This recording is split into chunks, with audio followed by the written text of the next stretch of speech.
تو ہمارا جو آج کا موضوع ہے دراصل وہ ہے سیدہ خدیجہ الکبریٰ رضی اللہ تعالی عنہا، ان کی سیرت، ان کا کردار، اور یہ ایک سچی محبت کی داستان ہے۔ ہم نے جھوٹی محبتوں کی بڑی داستانیں سنی، بچپن سے لے کے اب تک سنتے چلے آ رہے ہیں، لیلا مجنوں، اور جھوٹی محبت اس لحاظ سے کہ وہ ایک وقتی جذبہ تھا، اور جن لوگوں نے وفا کی، جنہوں نے محبت کی اور پھر اس محبت کو ساری زندگی تا دم آخر نبھایا، ان میں حضرت خدیجہ الکبریٰ رضی اللہ تعالی عنہا کا بڑا نام ہے، اور انہوں نے واقعتاً حق ادا کر دیا وفا کا۔ نام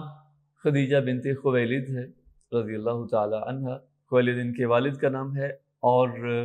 قبیلہ بنو فہر سے تعلق رکھتی ہیں۔ یہ وہی قبیلہ ہے جس سے حضرت زبیر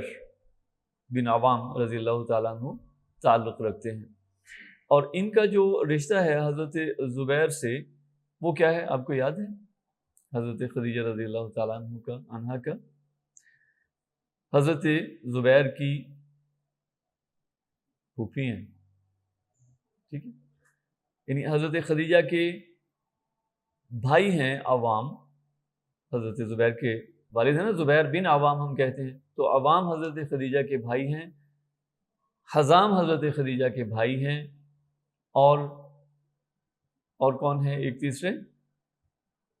دو بھائی ہیں اور تین بہنیں ہیں، بھائی دو ہیں، حزام جن کے بیٹے ہیں حکیم، نام ہے نا حکیم بن حزام، تو وہ حضرت خدیجہ کے بھتیجے ہیں، حزام کے بیٹے۔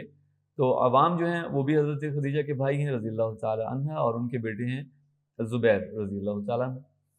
اور حضرت خدیجہ کی دو بہنیں اور ہیں، ایک کا نام حالہ ہے اور دوسری کا نام اسکپ ہو گیا، تو گویا کہ یہ دو بھائی اور تین بہنیں کل 5 ہیں، اور ان میں سے حضرت حزام جو ہیں وہ پہلے انتقال کر چکے تھے، اور حضرت عوام وہ پہلے انتقال کر چکے تھے۔ اچھا، آپ کو یاد ہوگا حضرت عوام جو ہیں یہ ان کا ایک اور بھی تعلق ہے حضرت خدیجہ رضی اللہ تعالی عنہا سے۔ حضرت عوام اور حضرت خدیجہ کے چچا نوفل، ہاں ورقہ ان کے بیٹے ہیں جو حضرت خدیجہ کے چچا زاد بھائی ہیں، تو جو نوفل ہیں حضرت خدیجہ کے وہ چچا ہیں، یعنی خویلد کے بھائی ہیں وہ، اور خویلد بن اسد ان کے والد کا نام اسد ہے، یعنی حضرت خدیجہ کے دادا کا نام۔ تو وہ اور حضرت عوام اکٹھے نکلے نا حق کی تلاش میں، اور بلکہ ورقہ بن نوفل نکلے حضرت عوام کے ساتھ، ہاں بالکل ورقہ بن نوفل نکلے، اور حضرت عوام تو نہیں ہوئے، یعنی ان کی کہیں تسلی نہیں ہوئی، اور حضرت ورقہ جو ہیں وہ ان کی تسلی ہوئی اور انہوں نے عیسائیت کو قبول کیا۔ تو حضرت خدیجہ رضی اللہ تعالی عنہا عمر میں بڑی ہیں نبی کریم صلی اللہ علیہ وسلم سے، اور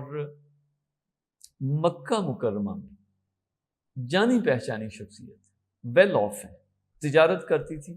اپنی ذاتی، اور اللہ تعالیٰ کی حکمت ہے کہ 2 نکاح ہوئے اور دونوں کا جو شوہر ہیں ان کا انتقال ہو گیا، اور 40 سال عمر ہو گئی۔ ہم فرض کر سکتے ہیں کہ پہلا نکاح جو ہے وہ 15 سال میں یا 20 سال میں ہوا، اور پھر جو دوسرا نکاح ہے وہ اس کے کچھ عرصے بعد ہوا، تو دونوں کے دونوں جو ہیں وہ انتقال کر گئے، اور نبی کریم صلی اللہ علیہ وسلم کی زوجیت میں آنے سے پہلے 2 دفعے بیوہ ہوئیں، اور تجارت اپنی کرتی تھیں، بڑا گھر تھا، بڑا خاندان تھا، اور ان کا جو خاندان ہے اس کو کہتے ہیں بنو عبد العزیٰ، اور نبی کریم صلی اللہ علیہ وسلم کا جو خاندان ہے بنو عبد مناف، یہ دونوں آپس میں حلیف ہیں، یعنی کہ بڑا قبیلہ ہے نا فہر، تو اس کے آگے برانچیز ہیں، اس کی سب ڈویژن ہے، خاندان ہے، تو بنو عبد مناف اور جو بنو عبد العزیٰ ہے یہ دونوں آپس میں حلیف تھے، ایک دوسرے کے ساتھ تعاون کرتے تھے لڑائیوں وغیرہ میں اور دوسرے معاملات میں، تو اس لحاظ سے بھی نبی کریم صلی اللہ علیہ وسلم کے قبیلے سے بھی ان کی پرانی ایک تعلق تھا، الائنس تھا، تو یعنی قبیلہ بھی ممتاز تھا اور خود بھی بڑی ممتاز تھیں، اور اس لحاظ سے جب بیوہ ہوئیں اور مالدار بھی ہوں اور شریف النسب بھی ہوں، خاندانی بھی ہوں، تو ظاہر ہے لوگوں کی توجہ ہوتی ہے، تو نکاح کے پیغام آئے بڑے بڑے سرداروں کی طرف سے، اس میں کسی کی کوئی لالچ بھی ہو سکتا ہے اور کسی کا اخلاص بھی ہو سکتا ہے پیغام بھجوانے میں، لیکن یہ کہ پیغام البتہ آئے لیکن انکار کرتی رہی۔ اس کی وجہ شاید یہی تھی کہ اللہ تعالیٰ نے نبی کریم صلی اللہ علیہ وسلم کی نکاح میں دینا تھا انہیں، تو یا یہ کہ ان کی نگاہ میں کوئی جچا نہیں، ہم یہ بھی کہہ سکتے ہیں۔ اور جب یہ 2 دفعے کوئی خاتون بیوہ ہو جائے تو پھر اس کے لیے انتخاب اور زیادہ مشکل ہوتا ہے، یعنی وہ اپنے پہلے شوہروں سے اچھا شوہر چاہتی ہے۔ تو جو بھی پیغام آئے تو انہوں نے کسی کو ایکسیپٹ نہیں کیا، تا وقت ہے کہ نبی کریم صلی اللہ علیہ وسلم کو انہوں نے بھیجا اپنا مال دے کے تجارت کے لیے،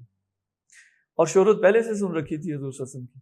اسی لیے حضور صلی اللہ علیہ وسلم کو بلایا اور ان کے ساتھ ڈیل کی کہ آپ میرا مال لے کے جا سکتے ہیں۔ تو نبی کریم صلی اللہ علیہ وسلم نے اس پہ حامی بھری، تو ساتھ اپنے غلام کو میسرہ کو کر دیا، کہ اس کا مطلب یہ کہ ان کے دل میں نبی کریم صلی اللہ علیہ وسلم کے متعلق یہ خیال یا محبت پہلے سے تھی، اسی لیے تو یا یوں کہہ لیجئے کہ صرف ان کی دیانت اور ان کے کردار کو ٹیسٹ کرنا تھا۔ تو یہ اس لحاظ سے بھی ہو سکتا ہے کہ وہ نبی کریم صلی اللہ علیہ وسلم کے ساتھ مستقل بزنس کرنا چاہتی ہوں، کہ یہ میری جو تجارت ہے مال تجارت لے کے مستقلاً جاتے رہیں کنٹینیو، یا یہ کہ نبی کریم صلی اللہ علیہ وسلم کے ساتھ انہیں یعنی حضور صلی اللہ علیہ وسلم کی شہرت، ایک شریف دیانتدار حضور بھی تو ممتاز تھے نا اس لحاظ سے، لیکن ایک بات جو تھی کہ نبی کریم صلی اللہ علیہ وسلم کے پاس اپنا مال نہیں تھا، اور کسی بھی معاشرے میں آج تک ہم اس کو ہم چینج نہیں کر سکے، اس ٹرینڈ کو۔ کسی بھی معاشرے میں شادی کے معاملے میں سب سے پہلے مال دیکھا جاتا ہے لڑکے کہ لڑکا خود کفیل ہے یا نہیں، پیسے کتنے۔ آج جب بھی کوئی بات ہو کہ آپ کے کسی کی بیٹی کی شادی ہو تو سب سے پہلا یہ سوال ہوتا ہے، کیا یہ سوال ہوتا ہے کہ لڑکا کیسا ہے، یعنی کردار کیسا ہے، دیندار ہے، بے دین ہے؟ نہیں، کرتا کیا ہے، کرتا کیا ہے، مطلب کیا ہوتا ہے کہ حیثیت کیا ہے اس کی، سٹیٹس کیا ہے اس کا مالی لحاظ سے۔ تو اس وقت بھی نبی کریم صلی اللہ علیہ وسلم کے پاس چونکہ اپنا مال نہیں تھا، باقی سب کچھ تھا، خوبصورت تھے، دیانتدار تھے، ذہین تھے اور خاندانی تھے، لیکن مال اپنا نہیں تھا۔ تو حضرت خدیجہ رضی اللہ تعالیٰ عنہ نے بھی اس وقت ہی یہ سوچ لیا ہو کہ اگر یہ یعنی آنے والے وقت میں انہیں پرپوز کروں گی اور نکاح کا پیغام دوں، یا یہ بھی ہو سکتا ہے کہ جب نبی کریم صلی اللہ علیہ وسلم کے مزید اوصاف سامنے آئے تو پھر انہوں نے یہ فیصلہ کیا۔ بہرحال انہوں نے یہ فیصلہ کر لیا۔ جب انہوں نے یہ فیصلہ کیا تو ایسا نہیں کہ ان کے خاندان کے لوگ جو ہے انہوں نے اس کو فوراً ہی تسلیم کر لیا، تو بہت ساری اس پہ سوالات اٹھے ان کے ساتھ، ان کی جو خاندان کی خواتین ہیں، چونکہ ان کی والدہ اور والد تھے نہیں تب، دونوں انتقال کر چکے تھے۔ والدہ کا نام فاطمہ ہے، اور ہم دیکھتے ہیں کہ فاطمہ کامن نیم تھا عرب معاشرے میں، فاطمہ، عبداللہ، تو خواتین میں یہ کامن نیم تھے فاطمہ، اور عبداللہ جو ہے وہ مردوں میں کامن تھا۔ تو وہ بھی انتقال کر چکی تھی، اور ان کے والد وہ بھی انتقال کر چکے تھے، اور چچا بھی انتقال کر چکے تھے، جو ان کا نام کیا بنتا ہے جی، نوفل، حضرت ورقہ کے والد، تو وہ بھی انتقال کر چکے تھے۔ لہٰذا اب یہ ایک لحاظ سے تو خود مختار تھی، لیکن پھر بھی جو کزنز ہوتی ہیں رشتے کی خواتین، وہ آتی اور سمجھاتی ہیں کہ آپ کے لیے بڑے بڑے اچھے رشتے ہیں، خاندانی ہیں، پیسے والے ہیں، سردار ہیں، تو آپ ان میں سے کسی کو۔ تو حضرت خدیجہ انکار کرتی، بلکہ وکالت کرتی، دلائل دیتی کہ کیوں، ان میں کیا کمی ہے، وہ خاندانی نہیں، اور انہیں کنونس کرتی کہ دیکھیے ان کا خاندان جو ہے وہ ہمارے خاندان کا حلیف رہا ہے، یعنی بنو عبد مناف جو ہے وہ بنو عبد العزیٰ کا حلیف رہا ہے، ہم تو شروع سے ایک چلے آ رہے ہیں، اکٹھے چلے آ رہے ہیں۔ اور پھر کیا ہوا کہ اگر ان کے پاس مال نہیں ہے یا وہ یتیم ہیں تو کیا ان کے چچا نہیں ہیں، اور ان کے چچا نے ان کی کفالت کا حق نہیں ادا کیا؟ اعلیٰ حاضر القیاس اپنی طرف سے بھرپور وکالت کرتی نبی کریم صلی اللہ علیہ وسلم کی ذات کی، اور اپنی سہیلی کو رازداں بنایا انہوں نے۔ نام ہم سنتے رہتے ہیں نا، استاد معظم ڈاکٹر نسمی صاحب کی زبان سے اکثر ذکر کرتے ہیں نفیسہ، نفیسہ کو انہوں نے اپنا رازداں۔ اچھا، بعض روایات میں یہ ہے کہ وہ ان کی رشتے کی بہن تھی یا کنیز تھی، لیکن اگر وہ ایسا بھی کچھ ہے تو بہرحال اس سے بڑھ کے وہ ان کی رازداں تھی، سہیلی تھی، قابل اعتماد تھی۔ تو ان کو کہا کہ تم یہ پیغام لے کے جاؤ۔ تو حضرت نفیسہ نے بھی، اب نبی کریم صلی اللہ علیہ وسلم کے ساتھ بھی معاملہ یہی ہے کہ نہ والد ہیں نہ والدہ ہیں، چچا ہی ہیں، تو اب وہ اگر والدہ ہوتی تو میں بھی ان کے پاس جاتی، یا کوئی اور بہن ہوتی تو ان کے پاس جاتی، تو انہوں نے بھی سیدھا نبی کریم صلی اللہ علیہ وسلم کے پاس ہی جا کے تو انہوں نے پوچھا، جیسے ڈاکٹر صاحب بتاتے ہیں نا، تو ایسا ہی ہے کم و بیش تھوڑے اختلاف کے ساتھ، کہ محمد صلی اللہ علیہ وسلم کیا شادی کا نہیں ارادہ؟ تو حضور صلی اللہ علیہ وسلم 25 سال کے نوجوان تھے، جوان تھے، تو حضور نے فرمایا کہ کون مجھ سے کرے گی شادی؟ یعنی انہوں نے کہا کہ میری نظر میں ایک خاتون ہے جو ہر لحاظ سے آپ کے لائق ہے۔ تو حضور نے فرمایا کہ کون ہے؟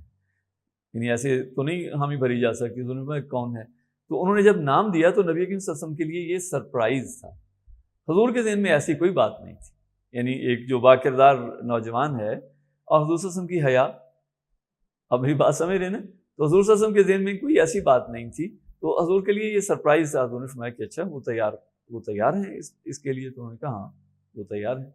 تو نبی کریم صلی اللہ علیہ وسلم نے فرمایا ٹھیک ہے، اگر وہ راضی ہیں تو پھر میری طرف سے بھی ہاں ہے۔ تو یہ سلسلہ چلا، اور پھر خاندان کے افراد گئے، حضور صلی اللہ علیہ وسلم کی پھوپھی گئیں، حضور صلی اللہ علیہ وسلم کے چچا گئے اور جا کے اس رشتے کو باقاعدہ طے کیا، اور پھر جب حضور صلی اللہ علیہ وسلم کا نکاح ہوا تو اس میں حضرت ابو طالب نے نکاح پڑھایا، اور ان کی طرف سے ورقہ بن نوفل جو ہیں وہ شامل تھے، ان کے چچا زاد بھائی تھے اور بہت نیک آدمی تھے، آپ کو پتہ ہے درویش انسان تھے۔ تو یوں یہ بابرکت نکاح ہوا۔ تو نبی کریم صلی اللہ علیہ وسلم کے نکاح کے بعد گویا کہ 25 سال کی حضور صلی اللہ علیہ وسلم کی عمر میں نکاح ہوا، تو 15 سال نبی کریم صلی اللہ علیہ وسلم نے ان کے ساتھ اعلان نبوت سے پہلے گزارے، اور وہ انتہائی محبت، اور ان 15 سالوں میں ہمیں سوائے محبت کے، وفا کے، ایثار کے اور کچھ نہیں ملتا۔ اپنا سارا مال بھی دے دیا، اپنی ساری کی ساری توجہ بھی نبی کریم صلی اللہ علیہ وسلم کو دے دی، اور اتنی متفکر ہوتی تھی کہ حضور صلی اللہ علیہ وسلم جب باہر تشریف لے جاتے، جیسے غار حرا میں چلے جاتے تو خود سامان لے کے، کچھ تو حضور اپنے پاس لے جاتے، لیکن جب وہ ختم ہونے کے قریب ہوتا تو انہیں اس بات کا احساس ہو جاتا کہ اب ان کے پاس نہیں ہوگا، تو خود ستو، کھجوریں اور جو کچھ بھی پانی وانی لے کے حضور صلی اللہ علیہ وسلم کے پاس وہاں پہ پہاڑ پہ چڑھتی۔ اب اندازہ لگائیے کہ اس وقت ایج کتنی ہے؟ 55 نا، 40 اور 15 55 سال عمر ہے، اور وہ جو دشوار گزار راستہ ہے اور اس غار تک پہنچنا، تو خود جاتی ہیں، اور جب حضور صلی اللہ علیہ وسلم کی واپسی کا وقت ہوتا تو متفکر ہوتی ہیں، اگر حضور صلی اللہ علیہ وسلم کسی وجہ سے لیٹ ہوتے تو بھیجتی کسی کو کہ فلاں جا کے، جب جیسے ہمیں فکر ہوتا ہے نا، آج تو فکر ہی نہیں ہے نا، بیویوں کو کس کو فکر 3 دن نہ کھا رہے تو وہ کہتی ہیں چلے اچھا جان چھوٹی، اللہ ماشاء اللہ تو اتنی متفکر ہوتی ہیں کہ کبھی کسی کو بھیجتی ہیں اور کبھی خود جاتی ہیں۔ تو وقت ہے کہ نبی کریم صلی اللہ علیہ وسلم پہ وحی کا نزول شروع ہوا، اور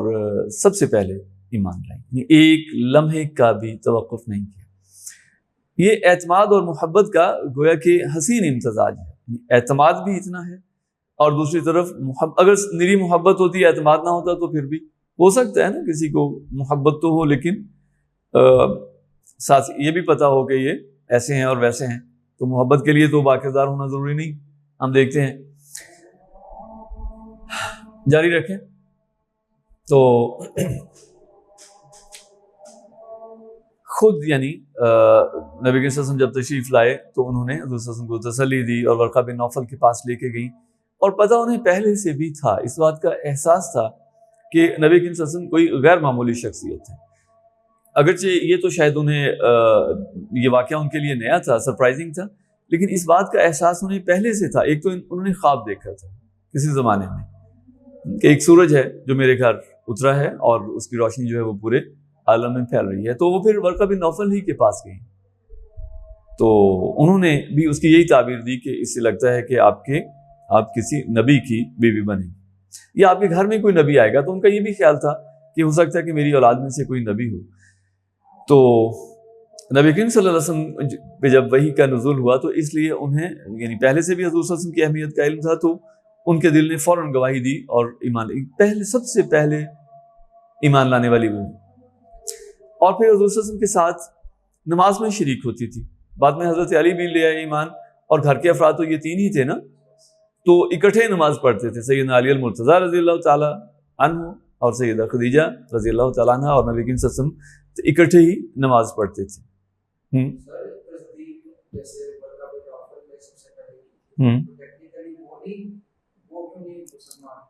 ورقہ بن نوفل نہیں، اصل میں اس وقت نبی کریم صلی اللہ علیہ وسلم کو یہ تو پتہ نہیں تھا نا کہ میری کیا ذمہ داریاں ہیں، میری کیا حیثیت ہے. تو اس وقت تو صرف اتنا ہی سوال تھا کہ یہ جو واقعہ پیش آیا ہے، جبرائیل امین تشریف لائے اور انہوں نے آ کے پڑھایا اور کہا، تو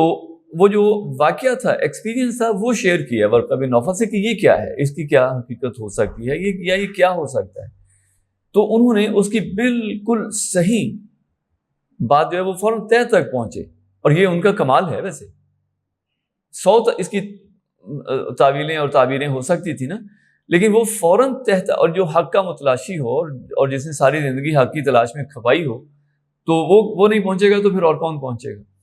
تو انہوں نے فوراً گیس کیا کہ یہ تو وہی ناموس ہے جو اس سے پہلے حضرت موسیٰ علیہ السلام اور حضرت عیسیٰ علیہ السلام پر نازل ہو چکا. تو وہ اتنی سی بات تھی، اور انہوں نے کہا کہ وہ وقت آئے گا کہ جب آپ کی قوم جو ہے وہ نکال دے گی، یعنی آپ پہ یہ بار نبوت آپ پہ پڑے گا، اور پھر آپ قوم کو دعوت دیں گے اور قوم آپ کی تکذیب کرے گی اور آپ کو نکالے گی. تو گویا کہ صرف اس ایکسپیرینس کے متعلق انہوں نے اپنی رائے دی. اس وقت نبی کریم صلی اللہ علیہ وسلم نے ابھی انہیں دعوت دی نہیں، ایمان کی تو دعوت دی نہیں، اور انہوں نے یہ کہا کہ اگر میں اس وقت تک زندہ رہا تو میں آپ کا ساتھ دوں گا. یعنی وہ نبی کریم صلی اللہ علیہ وسلم نے جو دعوت ہے وہ تو شروع کی ہے 3 سال نبوت کے، جو عام دعوت ہے وہ تو 3 سال شروع کی ہے. تو تب تک ورقہ جو ہیں وہ دنیا سے جا چکے تھے. تو اس لیے ان کا شمار جو ہے، نبی کے وسلم نے ان کا شمار جو ہے ایمان والوں میں ہی کیا. تو وسلم ان کی بڑی عزت کرتے تھے، اور اگر کوئی ان کے متعلق غلط لفظ استعمال کرتا تھا تو نبی کے وسلم سخت برا مناتے تھے، اور خوشخبری بھی دی. جیسے اور دیگر ہیں، حضرت عوام کے متعلق بھی نبی کے وسلم نے خوشخبری دی نا کہ وہ اللہ تعالیٰ کی رحمت میں ہیں، مفہوم یہ ہے. اور ایسے ہی ورقہ کے متعلق بھی نبی کے وسلم نے یہی بات ارشاد فرمائی. ہاں، تو اچھا، اس کے بعد جب کفار کی چیرہ دستیاں بڑھیں اور حضرت خدیجہ رضی اللہ تعالیٰ عنہ نے اپنا مال، اپنی جان، سب کچھ ہی حضور پہ نشاور کیا، تو شیب ابی طالب میں جب محصور ہوئے ہیں تو حضرت خدیجہ بھی تشریف لائیں، شیب ابی طالب نہیں. اور پہلے تو اپنے گھر میں رہتی تھی، اور جب انہوں نے حضور صلی اللہ علیہ وسلم کے قبیلے کو محصور کیا تو ساتھ میں ظاہر ہے نبی کریم صلی اللہ علیہ وسلم کو بھی محصور کرنا ان کا یعنی تھا، آئسولیٹ کرنا، محصور کرنا کہہ لیں یا آئسولیٹ کرنا کہہ لیں. تو حضرت خدیجہ رضی اللہ تعالیٰ عنہا نے بھی حضور صلی اللہ علیہ وسلم کے ساتھ وہ 3 سال انتہائی، اب آپ اندازہ کیجئے کہ اتنی متمول خاتون، اتنی مالدار خاتون، اور وہ 3 سال جو ہیں وہ اتنی قسم پرسی کے اور اتنی تنگ دستی کے ہیں کہ کھانے کو بھی کچھ نہیں وہاں پہ پہنچتا تھا. بائیکاٹ جو تھا، اب کوئی کسی کی ضرورت نہیں ہوتی تھی کہ کوئی ان کے ساتھ ٹریڈ کر سکے، کوئی ان کے ساتھ ان کی ہیلپ کر سکے. اب حضرت حکیم بن حزام ہیں رضی اللہ تعالیٰ عنہ، بعد میں ایمان بھی لے آئے، تو وہ لے کے آتے تھے تو روک لیتے تھے انہیں بھی کفار. ایک دفعہ ایسے ہی کسی موقع پہ روکا تو کوئی ساتھ اور بھی کوئی سمجھدار آدمی تھا، تو اس نے کہا ان کو کیوں تنگ کر رہے ہو، یہ اپنی پھوپھی کے لیے لے کے جا رہے ہیں. یعنی ان کے پاس یہ ایک انہیں ایڈوانٹیج تھا کہ ان کی چونکہ پھوپھی تھی تو کیا میں تو، اور وہ بنو ہاشم سے نہیں تھی، تو اس لیے انہیں وہ پھر ظاہر ہے. اور یہ باتیں جو ہیں وہ ایسی تھوڑی ہیں، جب انہوں نے ایک ایگریمنٹ سائن کیا تو اس پہ عمل کرنا یا کروانا ان کی ذمہ داری تھی قریش کی. تو اس لحاظ سے پھر وہ حکیم بن حزام کو اجازت دیتے کہ چلے یہ اپنی پھوپھی کے لیے لے کے جا رہا ہے، تو باقی خاندان والے بھی اس سے فائدہ اٹھاتے. اور نبی کریم صلی اللہ علیہ وسلم کی جب واپس آئے ہیں شیب ابی طالب سے، تو سن 10 ہجری میں، یعنی 7 ہجری میں شیب ابی طالب میں انہوں نے مقاطعہ کیا، اور سن 10 ہجری میں کہہ رہا ہوں، نبوی میں، تو اس سے باہر آتے ہی یعنی حضرت خدیجہ کی عمر اس وقت زیادہ ہو چکی تھی، 65 سال بنتی ہے عمر اس وقت. تو 65 سال کی ایک بوڑھی آپ کہہ سکتے ہیں انہیں، عمر رسیدہ خاتون ہیں، اور پھر اتنی تنگی انہوں نے دیکھی، اور کبھی کوئی شکوہ زبان پہ نہیں لائیں ساری زندگی. اور کبھی نبی کریم صلی اللہ علیہ وسلم سے کوئی مطالبہ ہمارے علم میں نہیں ہے کہ کیا ہو کہ ایسے ہو ویسے ہو، ہمیں یہ چاہیے، ہم ایسے تھے اب ہم کیا ہو گئے. تو کبھی شکوہ، کبھی کوئی مطالبہ، یہ ہے محبت. اور پھر نبی کریم صلی اللہ علیہ وسلم کی اولاد بھی ظاہر ہے انہی سے ہوئی. تو سن 10 نبوی میں جب مقاطعہ ختم ہوا تو واپس جب وہ آزاد ہوئے اور واپس وسلم اپنے گھر تشریف لائے، حضرت خدیجہ کے گھر، یعنی حضوری کا گھر تھا، وہی گھر حضور کا گھر تھا. تو اس کے بعد 3 دن بعض روایت میں آتا ہے کہ صرف 3 دن بعد ان کا انتقال ہو گیا، یعنی اتنی کمزور ہو چکی تھی. اور بعض میں ہے کہ کچھ ہی عرصے کے بعد، 1 ماہ کے بعد ان کا انتقال ہو گیا، اور اس کے کچھ ہی عرصے کے بعد یعنی تقریباً 1.5 ماہ بعد ہی حضرت ابو طالب کا بھی انتقال ہو گیا. ان کی عمر بھی اس وقت کافی ہو چکی تھی، اور لگتا یہی ہے کہ اس کی سختیاں وہ برداشت نہیں کر سکے. آج بھی ایسے ہی ہوتا، کسی کو جیل کر دی جائے اور وہ پہلے سے ہی عمر رسیدہ ہو، تو جب وہ باہر آتا ہے، جیسے میں نے ابھی عرض کیا نا کہ کوئی بوڑھا آدمی وہ ویسے تو ٹھیک ٹھاک ہوتا ہے، لیکن جب اس کی کوئی سرجری ہو یا وہ بیمار ہو جائے تو وہ ایک دم سے گر جاتا ہے، اور پھر وہ زیادہ دیر زندہ بھی نہیں رہتے بالعموم. ایسے ہی بوڑھے والدین کو جب اولاد کا صدمہ پہنچتا ہے، جوان اولاد کا، تو وہ بھی زیادہ دیر زندہ نہیں رہتے. یہ بھی ہم نے مشاہدے میں دیکھا ہے، بہت بارہا یہ بات ہمارے. تو وہ صدمہ اتنا ہوتا ہے کہ وہ اس کو جھیلنے کے لائق ہی نہیں ہوتے. ہاں، جوانی میں کسی کی جوان اولاد کا اگر انتقال ہو جائے تو وہ پھر بھی اس کو برداشت کر لیتے ہیں. یعنی اگر والد بھی جوان ہے، 50 سال کا ہے، 45 کا ہے، اب جوانی کہیں گے ہم اس کو، کہا جا سکتا ہے نا تو وہ پھر بھی برداشت کر سکتے ہیں. لیکن اگر کوئی والد 70 سال کا یا 65 سال کا تو اس کے لیے بہت مشکل ہوتا ہے. بہرحال تو پھر نماز پڑھتے ہیں، باقی پھر انشاءاللہ اب اگلے لیکچر میں ڈسکس کریں گے حضرت خدیجہ رضی اللہ تعالیٰ عنہا کی سیرت.